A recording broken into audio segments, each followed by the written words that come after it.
Hello students, હું નિમેશ શર્મા આજે પ્રસ્તુત છું ક્લાસ 12th કેમિસ્ટ્રી ગુજરાતી મીડિયમના વિદ્યાર્થીઓ માટે.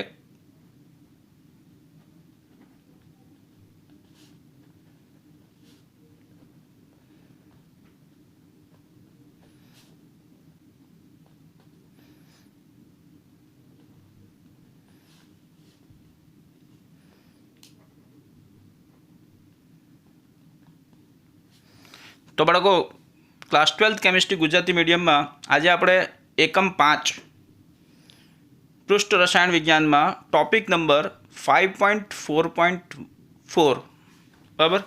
એકમ 5ની વાત કરું. એકમ 5 પૃષ્ઠ રસાયણ વિજ્ઞાનમાં ટોપિક નંબર 5.4.4 એટલે કે કલીલની બનાવટ, પ્રિપેરેશન ઓફ કોલોઇડ્સ વિશે આજે આપણે અભ્યાસ કરવાના છે. તો બાળકો, તમે જાણશો કે કલીલની બનાવટ માટે કલીલ બનાવવાની કેટલીક અગત્યની પદ્ધતિઓ અહીં નીચે આપેલ છે, તે આપણે વિસ્તારથી અભ્યાસ કરવાનો છે. બાળકો, 3 પદ્ધતિઓ છે અહીંયા જે આપણે અભ્યાસ કરવાના છે. તો બાળકો, સૌથી પહેલી પદ્ધતિ કઈ છે? તો રાસાયણિક પદ્ધતિ, કેમિકલ મેથડ. તો બાળકો, તમે જાણશો કલીલમય દ્રાવણો એ રાસાયણિક પ્રક્રિયાઓથી બનાવી શકાય જેથી અણુઓનું નિર્માણ, દ્વિઘટન, ઓક્સિડેશન, રિડક્શન અથવા જલ વિભાજનથી મેળવી શકાય છે. તો બાળકો, કલીલમય દ્રાવણો આપણે બનાવવાનું હોય તો એના માટે અગત્યના રાસાયણિક પ્રક્રિયાઓ કયા કયા છે? અગત્યના રાસાયણિક પ્રક્રિયાઓ કરીને બનાવી શકાય જેથી અણુઓનું શું થાય? તો બાળકો, એ રાસાયણિક પ્રક્રિયામાં ખરેખર અણુઓનું નિર્માણ થતું હોય, કાં તો અણુ વિભાજન પામતા હોય, દ્વિઘટન થતું હોય, કાં તો અણુઓનું ઓક્સિડેશન થાય, કાં તો રિડક્શન થાય. તો બાળકો, આવા પ્રકારના કંઈ પણ પ્રક્રિયાનો સમાવેશ થતું હોય જેમાં નવા અણુઓ બની જતા હોય, કાં તો વિભાજિત થઈ જતા હોય, કાં તો કોઈ અણુ ઓક્સિડેશન પામે તો બીજા કોઈ અણુ રિડક્શન પામે, અથવા તો બાળકો એમાં પણ એવું પણ થાય કે જલ વિભાજન પણ થતું હોય. તો આવા બધા પ્રકારના રાસાયણિક પ્રક્રિયાઓથી કલીલમય દ્રાવણ તૈયાર થાય છે.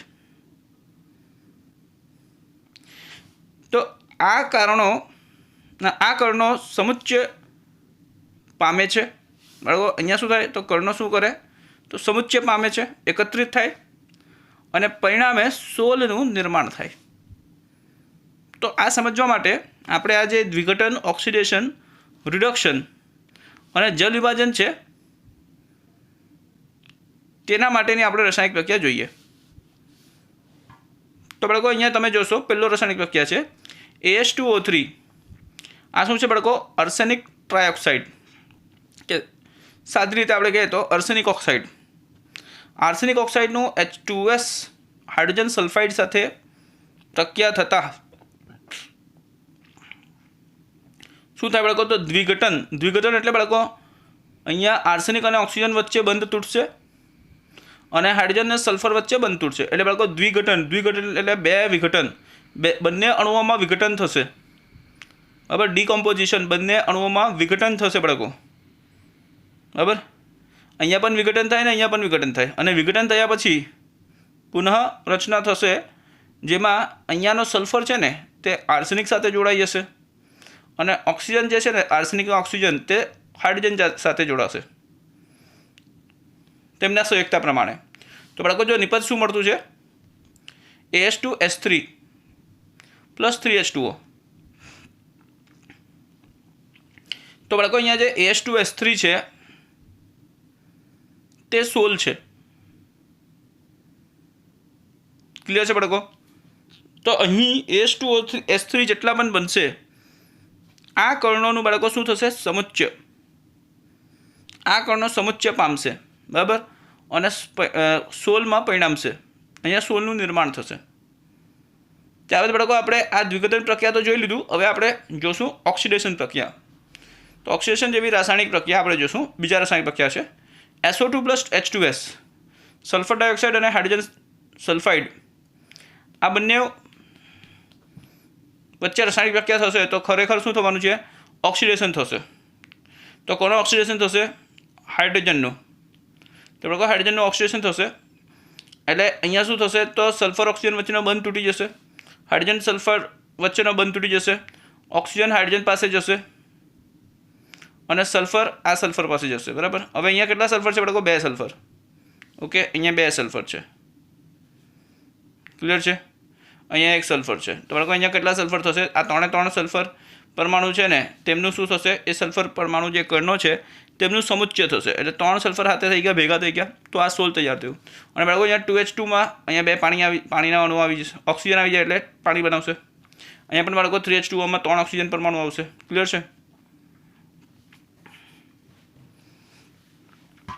એટલે બાળકો જો આ ઓક્સિજન અહીંયા હાઇડ્રોજન પાસે આવે, બરાબર, આ સલ્ફર અહીંયા જાય. આમાં પણ એવું જ થવાનું છે બાળકો. આ ઓક્સિજન અહીંયા જશે હાઇડ્રોજન પાસે અને આ સલ્ફર કોની પાસે જાય? આ સલ્ફર પાસે. ઓકે, 2 સલ્ફર છે. તો આ જ કાર્ય થવાનું છે બાળકો.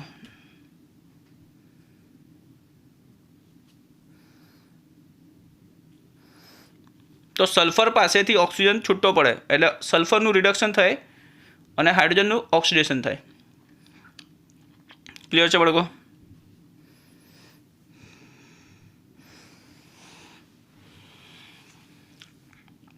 આ સોલ તૈયાર થઈ ગયો. ત્યારબાદ બાળકો નેક્સ્ટ બીજી પ્રક્રિયા આપણે જોવાના છે, એ રિડક્શન પ્રક્રિયાનો ઉદાહરણ રહેશે. તો બાળકો અહીંયા જોઈ લો AuCl3 ઓરમ ટ્રાયક્લોરાઇડ એટલે બાળકો ગોલ્ડનો ક્લોરાઇડ છે, સોનાનું ક્લોરાઇડ છે. તેની પ્રક્રિયા આપણે કોની સાથે કરાવવાના? તો ફોર્માલ્ડિહાઇડ સાથે કરાવશું, મિથેનોલ.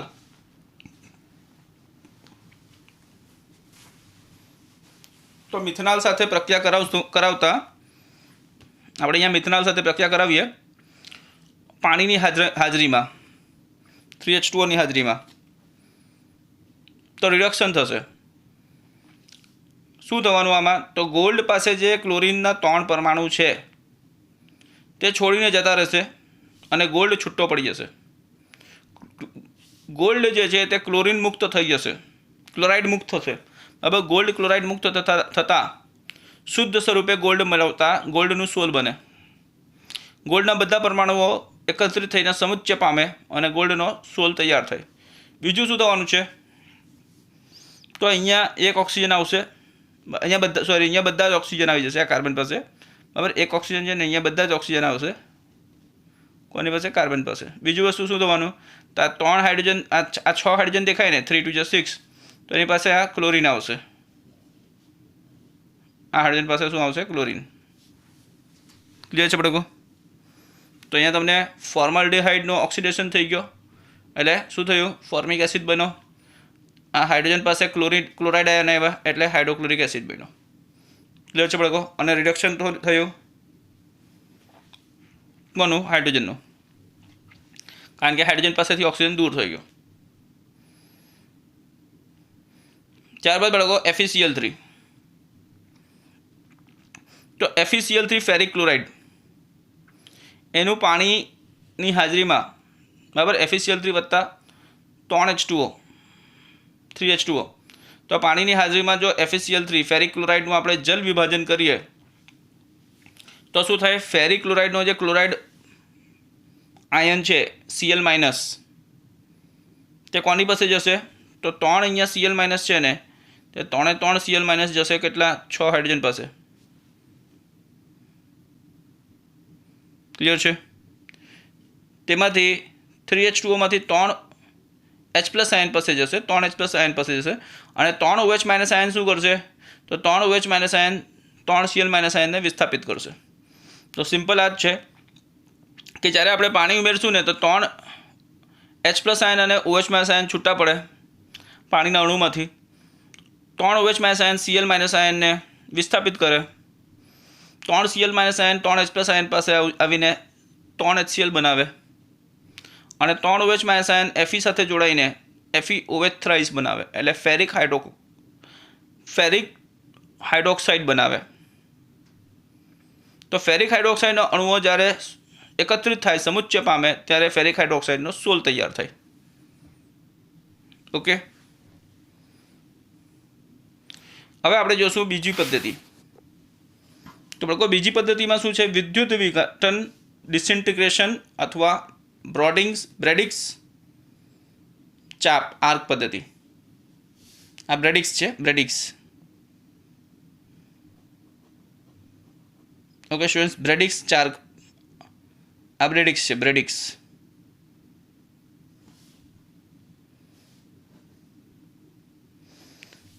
ચાપ આર્ક પદ્ધતિ. તો આ પદ્ધતિમાં આપણે જોશું કે શું છે અહીંયા. તો બાળકો તમે જાણશો કે આ પદ્ધતિમાં પરિક્ષેપણ અને સંઘનન સમાવિષ્ટ છે. ધાતુના કલિલમય સોલ જેવા કે ગોલ્ડ થયા, બરાબર, ગોલ્ડ, પછી સિલ્વર, પછી પ્લેટિનમ વગેરે, બરાબર, ગોલ્ડ, સિલ્વર, પ્લેટિનમ વગેરે, એટલે બાળકો આ બધા મોંઘામાંના ધાતુ છે, બરાબર. તો આ પદ્ધતિથી બનાવી શકાય છે, બરાબર. તો બાળકો મેઇન વસ્તુ શું છે અહીંયા કે આ પદ્ધતિમાં એક તો પરિક્ષેપણ અને સંઘનન સમાવિષ્ટ છે. ક્લિયર છે બાળકો? પરિક્ષેપણ અને સંઘનન સમાવિષ્ટ છે. ક્લિયર? અને આમાંથી ગોલ્ડ, સિલ્વર, પ્લેટિનમ જેવા મોંઘા ધાતુઓ બનાવી શકાય છે. ક્લિયર છે બાળકો? એટલે આમનો સોલ તૈયાર કરીને એમને બનાવી શકાય છે. બીજું વસ્તુ શું છે બાળકો કે આ પદ્ધતિમાં પરિક્ષેપણ માધ્યમમાં ડૂબાડેલા ધાતુઓના 2 વિદ્યુત ધ્રુવો વચ્ચે વિદ્યુતીય ચાપ અથડાવવામાં સ્ટ્રક કરવામાં આવે છે.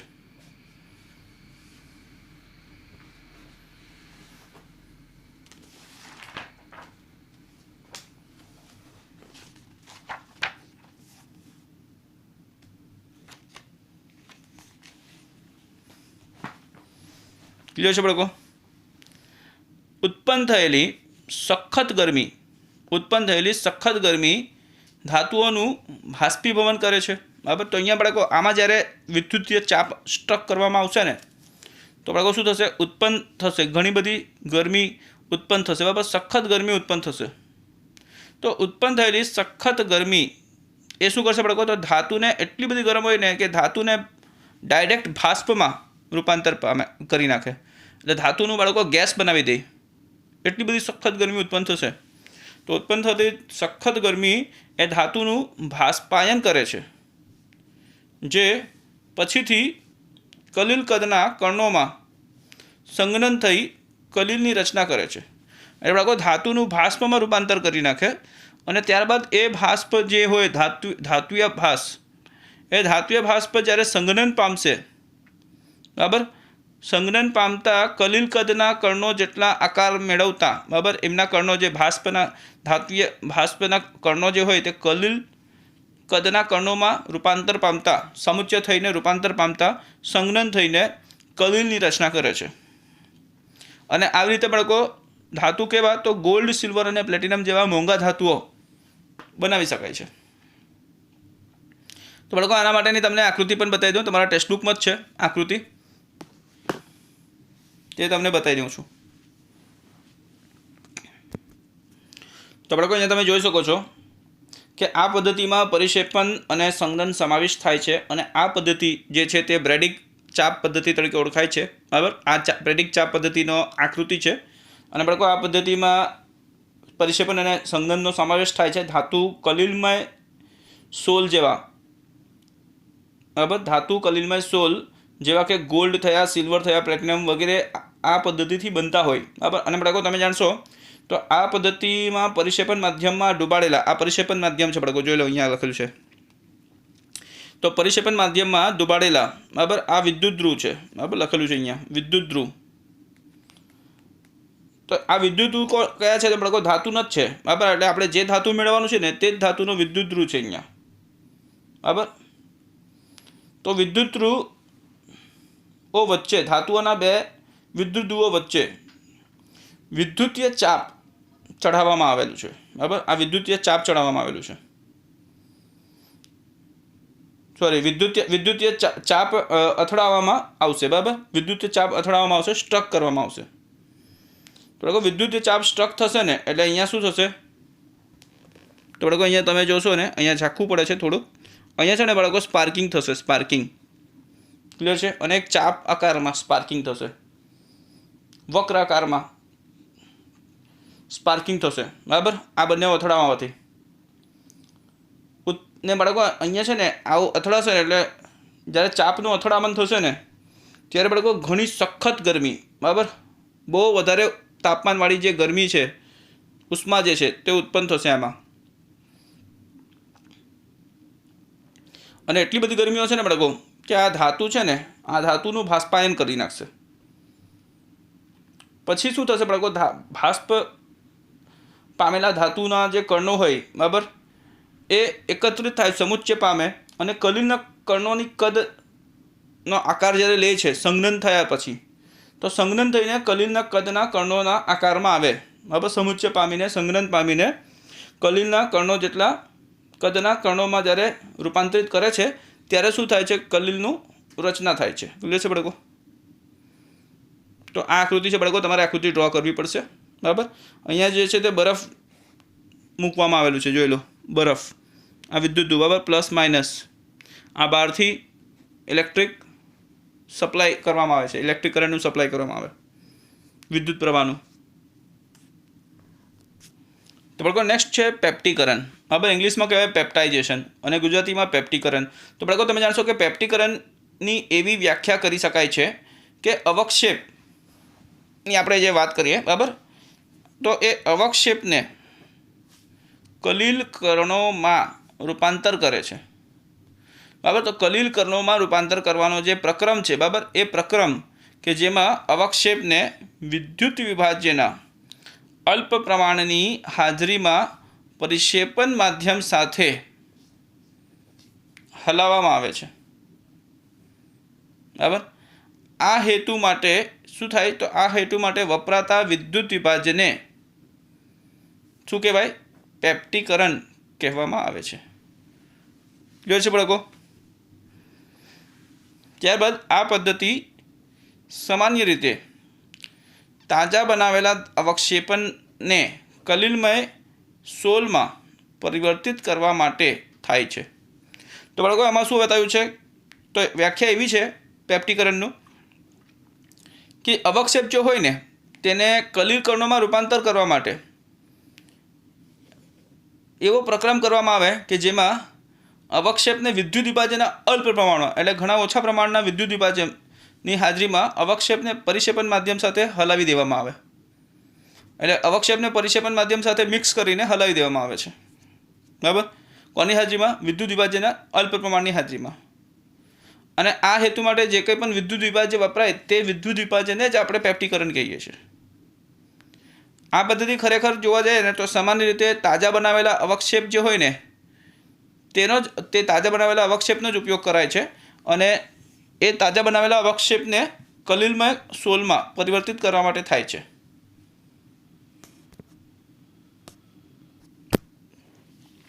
ત્યારબાદ બાળકો તમે જાણશો કે પેપ્ટીકરણ દરમિયાન આપણે જો પેપ્ટીકરણ સમજ્યા તે પેપ્ટીકરણ દરમિયાન અવક્ષેપ વિદ્યુત વિભાજ્યના કોઈ આયન્સને સપાટી પર અધિશોષિત કરે છે. ક્લિયર છે બાળકો?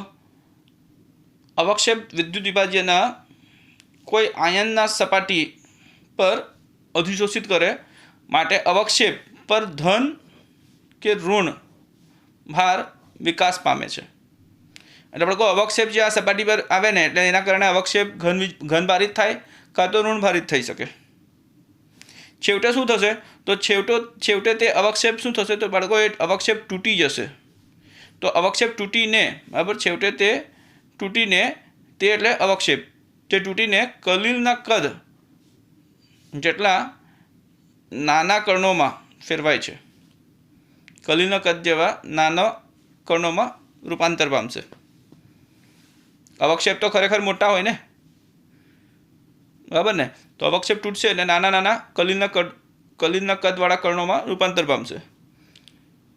તો બાળકો તમે જોશો ને તો 5.4.6 જે ટોપિક છે તમારા ટેક્સ્ટબુકમાં, બરાબર, એનસીઆરટી ટેક્સ્ટબુકમાં ટોપિક નંબર 5.4.6 છે, બરાબર. એમાં શીર્ષક કલિલ કર્ણો પર વીજભારમાં ઘન કર્ણો પર વીજભારની પ્રાપ્તિ ઘટના અને તેના પરિક્ષેપણ વિશે અભ્યાસ કરશો.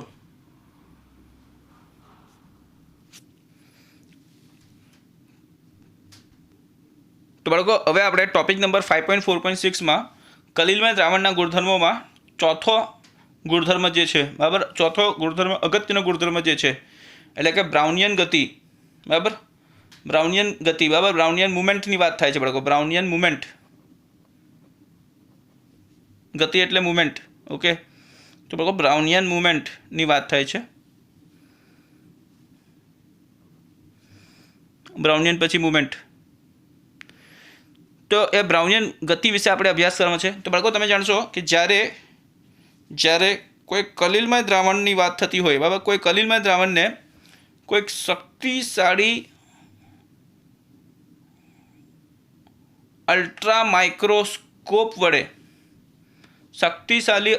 માઇક્રોસ્કોપ વડે જોવામાં આવે ત્યારે કલિલમય કર્ણો દ્રશ્યમાન ક્ષેત્રના સમગ્ર ક્ષેત્રમાં વાંકી ચૂકી એટલે કે ઝિગઝેગ ગતિની અવસ્થામાં હોવાનું દેખાય છે. તો બાળકો આપણે જ્યારે પણ કોઈ કલિલમય દ્રાવણને શક્તિશાળી અલ્ટ્રા માઇક્રોસ્કોપ વડે અવલોકન કરીએ, એને જોઈએ, ત્યારે એ કલિલમય કર્ણોના દ્રશ્યમાન ક્ષેત્રના સમગ્ર ક્ષેત્રમાં તમે જોશો ને તો વાંકું ચૂકું કોઈ ઝિગઝેગ ગતિ અવસ્થામાં દેખાય છે. તો બાળકો કઈ રીતે અવસ્થામાં દેખાય ઝિગઝેગ તે બતાવી દઉં. તો આ રીતે બાળકો તમે માઇક્રોસ્કોપ અલ્ટ્રા માઇક્રોસ્કોપમાંથી જોશો, બરાબર, શક્તિશાળી અલ્ટ્રા માઇક્રોસ્કોપમાંથી, તો કંઈક આ રીતે દેખાશે. તો બાળકો જે ગતિ કરતો હોય, બરાબર, કર્ણો, બરાબર, તે રીતે આ રીતે ધારો કે અહીંયા એક કર્ણ છે, બરાબર, આ એક જ કર્ણની ગતિ અને સ્થાન, જુદા જુદા સ્થાન બતાવ્યા છે. આ એક જ કર્ણ, બરાબર, આવા ઘણા બધા કર્ણો દેખાશે બાળકો. આ જુદા જુદા કર્ણો નથી, એક જ કર્ણ છે ને તે જુદી જુદી સ્થાન પર જાય છે, બરાબર, એટલે સ્થાન બદલી કરે છે. તો બાળકો આ જે કર્ણ છે, બરાબર, તે અહીંયા આવે, એક ક્ષણ અહીંયાથી અહીંયા આવશે, પછી ત્યાંથી આમ આવશે, પછી આમ આવશે, પછી આમ આવશે, આમ આવશે, આમ આવશે, આમ આમ આમ આમ આમ ના રીતે. તો બાળકો એક જ કર્ણ આટલી બધી ગતિ કરતો હોય તો ઘણા બધા કર્ણો હોય તો ગમે તેવા ગતિ કરતા હોય, અને આ ગતિ કેવી છે તો બાળકો વાંકી ચૂકી ગતિ છે, એટલે કે ઝિગઝેગ ગતિ છે, બરાબર છે ને. તો આ રીતે કલિલમય કર્ણો ગતિ કરતા દેખાય છે દ્રશ્યમાન ક્ષેત્રમાં, બરાબર, વિઝિબલ રિજનમાં. તો સમગ્ર ક્ષેત્રમાં આ રીતે વાંકી ચૂકી ગતિ થતી દેખાશે. તો બાળકો સૌથી પહેલાં તમે જાણશો કે આ ગતિને, બરાબર, આ ગતિ સૌ પ્રથમ બ્રિટિશ વનસ્પતિશાસ્ત્રી રોબર્ટ બ્રાઉને અવલોકન કર્યું હતું. એટલે રોબર્ટ બ્રાઉન વડે અવલોકિત કરવામાં આવેલી, બરાબર, અને તેથી આ ગતિનું નામ આપી દેવામાં આવ્યું બ્રાઉનિયન ગતિ તરીકે. રોબર્ટ બ્રાઉન નામના વૈજ્ઞાનિકે આ અવલોકન કર્યું તો એણે પોતાના નામ પરથી મૂકી દીધું અને ગતિને નામ આપી દીધું બ્રાઉનિયન ગતિ તરીકે, ઓકે. તો બ્રાઉનિયન ગતિ તરીકે ઓળખાય છે, આ ફેમસ થઈ ગયું.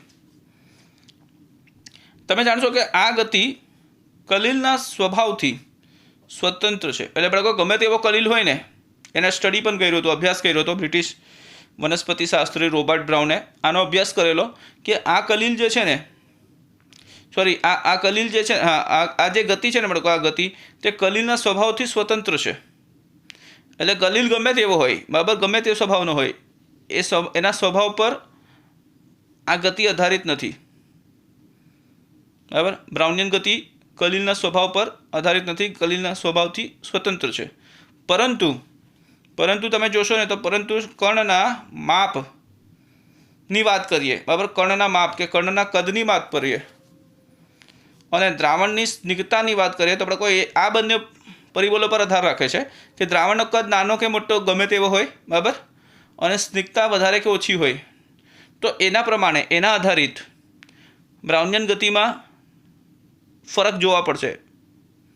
એટલે કદ નાનો હોય અને સ્નિગ્ધતા ઓછી હોય તો શું થાય બાળકો કે ગતિ ઝડપી થાય, અને આના કરતાં ઊંધું આપણે જોઈએ કે કદ મોટા અને સ્નિગ્ધતા વધારે તો ગતિ ધીમી થશે એમ. તો બાળકો અહીંયા જો પોઈન્ટ્સમાં આપેલું જ છે તમને કે માપ, માપ કદ જેટલું વધારે નાનું છે હા, અને સ્નિગ્ધતા જેટલી વધારે ઓછી, બરાબર, તેટલી વધારે ઝડપી ગતિ રહેશે.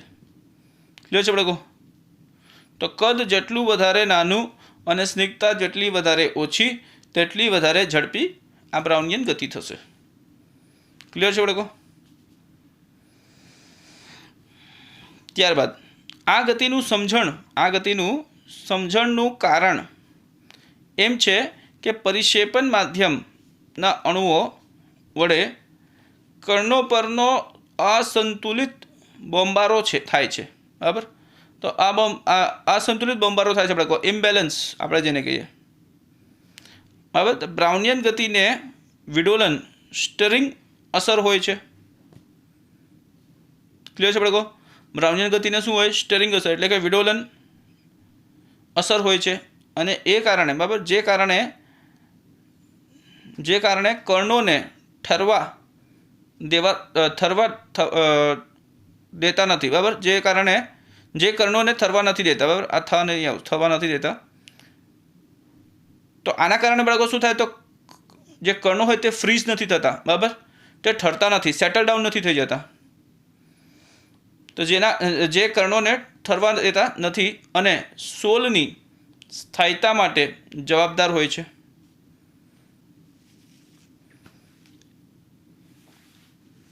ક્લિયર છે બાળકો? તો બ્રાઉનિયન ગતિ વિલોડન અસર દર્શાવે, કર્ણોને ઠરવા નથી દેતા અને સોલની સ્થાયીતા માટે જવાબદાર છે. તો બાળકો આજની ટોપિકમાં આજની ટોપિક કમ્પ્લીટ થયું છે બાળકો. અને આજની ટોપિકમાં તમને કંઈ પણ ડાઉટ હોય, ક્વેરી હોય તો બાળકો કમેન્ટ કરજો, મેસેજ કરજો. તમારો ડાઉટ ક્લિયર થશે. નોટ્સ બનાવજો અને વાંચતા રહેજો. Thank you.